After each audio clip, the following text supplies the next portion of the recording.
Page 553. But you, truthful searchers for the real truth and for the effects of the creational laws and recommendations, do not disdain the earthly goods if you acquire them. Use them in right measure, and do not let yourselves be deluded in avarice through them, so that you do not become their slaves. Are always free, and make good use of them, so that you are able to fathom the truth and follow it, and thus give enough consideration to the creation-given laws and recommendations. But do not be beggars with regard to material richness and possession either, because as human beings you shall not wear a beggar's clothes and debase yourselves, but neither shall you set a crown of possession and richness upon your head, in order to be ostentatious with them, and to raise above others, and to let them believe in miracles, if you give them a little bit of your riches, out of whatever reasons. However, there are no miracles in the conventional sense, because the term miracle only clarifies something that you do not understand, namely a process about which you fall into ununderstanding, i.e., into astonishment. For you, a miracle is something that you do not consider possible, and also do not understand that it can become reality nevertheless. But you merely consider it impossible, because by occurring and becoming reality, it proves that that which is ununderstandable and astonishing to you nevertheless is and becomes reality. In accordance with your religious belief imagination, a miracle is something which truthfully does not exist, namely that something is, as a happening, brought to the manifestation and reality by a god, tin god, or human being raised to a divinity, something which contradicts all laws of nature and is related back to you, is related back by you to supernatural, godly, tin godly human beings, or those raised to the status of a divinity. You think a miracle is something that happens outside of the laws of nature, and thus something which stands against all laws of nature, and wherein you elusively see something which is supposed to be of a godly or tin godly origin, or originated by an idolized human being. The reason for this is that for you, because of your religious and sectarian belief, a miracle can only be something which shall only be possible for a god, tin god, or idolized human being who therethrough is apparently showing you a special grace,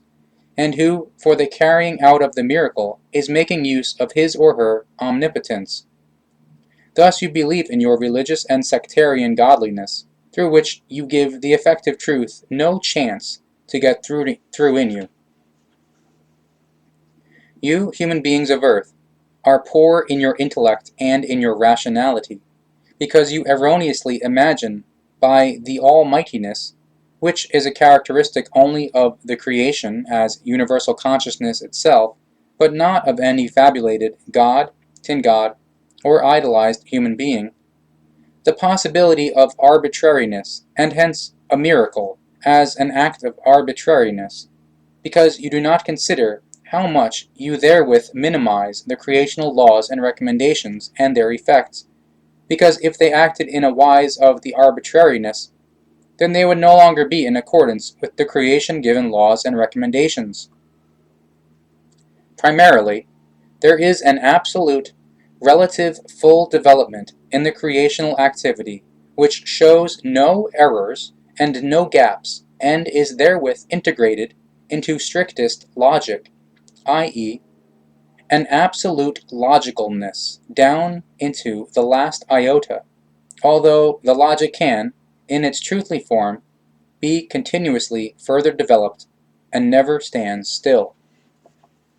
Therefore, according to the relatively, absolutely, fully developed logic, a so-called miracle in logicalness must have an outcoming effect as a distinct happening, and indeed, depending on the cause and the thereout resulting developmental process, right up to the effect which is seen as a miracle. But in logicalness, is merely the ultimate effect out of the cause. If you look at what you call miracles, then you realize that, according to your understanding, a miracle takes a longer time to happen, whereas the development process, however, happens in the usual time frame, namely with incredible speed, just as is the case with the course and speed of the thoughts and feelings. Miracles come about through you yourselves, be it through an energy and its power that you yourselves have created in you, or by means of another kind and wise, and because it occurs through an unusually quick happening which manifests itself through your hopes and wishes, or begging and beseeching. So you are astonished, find it wonderful, and simply call it a miracle. And if you create a miracle, then you create it through your own energy and power, which you in any kind and wise concentratedly bring to use. And thereby it is also possible that the occurring miracle goes beyond your present consciousness evolution, and the reason for this is that you have unconsciously created and mobilized energies and powers in you over which you have no control in your normal consciousness state. But the entire process never takes place outside the existing laws of nature, nor does it in any way set itself against them. If something did happen outside the laws of nature or set itself against them, which is absolutely impossible, then everything creational would in that moment lose itself in itself and reduce itself to absurdity, because the whole would become an act of the arbitrariness. Therefore, the case is exactly the opposite of what you believers in fabulated gods and tin gods, as well as human beings raised to the status of divinities, wrongly assume. Know that everything that is devoid of the strict logic, i.e., the logicalness, cannot be brought in connection with the activity of the creation universal consciousness, nor with the laws and recommendations of the creation, as well as with their effects. And also know that every miracle is an absolutely normal and natural process, which, however, comes about in high speed and solely through concentrated energy and power. Miracles can sometimes also take longer before they occur, because fundamentally, their kind is always of importance. But miracles correspond in each case always to a natural developmental process of cause and effect, because never ever can something unnatural happen, as this is in each case absolutely impossible. The laws of nature cannot be bent or falsified, because they are based in the creation-given laws and recommendations, which are at all times unchangeable through the creation universal consciousness, contrary to your human sense and human view. To your human sense and your human view are also connected your earthly jurisdictions, but you must not expect that these are equivalent with the strength of the character and of all virtues of the creation universal consciousness, nor with the creation-given laws and recommendations, to which your earthly courts and their laws do not even get close. Exactly the opposite is the case, because between your understanding of the fairness and of the creational fairness, i.e., the creation's strength of the character and of all virtues, there is generally in the true sense of the word a scandalous and shaking difference.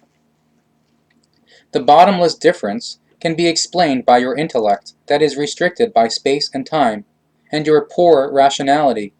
in whose narrowness you are not able to perceive and recognize the actual unright in order to separate it from the true right. But the actual right you cannot recognize, because it is for you, on account of your restricted and atrophied perception capability, only seldom recognizable and comprehensible in its outer form and truliness. Fundamentally, according to your sense, the right lies only in your inner, i.e. in you yourselves, because you bend it in accordance with your requirements to suit a present situation. This in addition to the fact that you decide everything on the basis of the legal norms of your society, and that you are in bondage to the rigid law paragraphs and the school knowledge. What is sad about your behavior of the personal and social fairness and the thereout resulting laws, as well as your jurisdictions and many decisions and punishments resulting thereout, is that they directly counteract the creational laws. And if these counteractions are spoken of, then not those are meant which happened in the sad times of the Middle Ages, in the form of tormentful tortures and so-called burnings of the witches through your delusional belief, the Inquisition, and your jurisdictions, as well as the delusion of your imperious religious fanatics and various other crimes, nor shall there be talk of the other methods of torturing, murdering, and warring, the blame for which goes to practically all religions, which in the name of their fabulated god, tin god, or a human being raised to the status of a divinity, committed all these terrible crimes, and this was done as supposed well-pleasing favor for their god, tin god, or idolized human being, who were then made responsible for these actions. Altogether, your past has brought tremendous atrocities and misuse in this respect, which must not be forgotten, nor must they be high-stylized in any kind and wise, such as through remembrance festivities and such nonsense, which only lead to the fact that those incapable of using their intellect and rationality take up the old and act in the same wise as their ancestors. What has to be done is that the atrocities and misuse be warningly assessed in a rational wise, that particularly those committing the crimes at that time did so in the delusion of their religious, ideological, or philosophical belief, and erroneously assumed that they were in the right on account of the irrational teachings of a religious, philosophical, ideological, or political kind that had an effect on them, so they acted in their delusional belief. Many things have changed amongst you human beings of Earth since then, but you still zealously believe in your religions, ideologies, politics, and philosophies, and hence in your gods, tin gods, and idolized human beings. But truly, you still do many things wrong in your administration of justice, and therefore your farther descendants will look back on you and your legislations with shudder and horror, just as you look back on the Middle Ages and the old times before, when the insanity of the religious horror ruled, and human sacrifices were still offered in the belief that this had thrilled the gods and tin gods. How you look back on these old times today,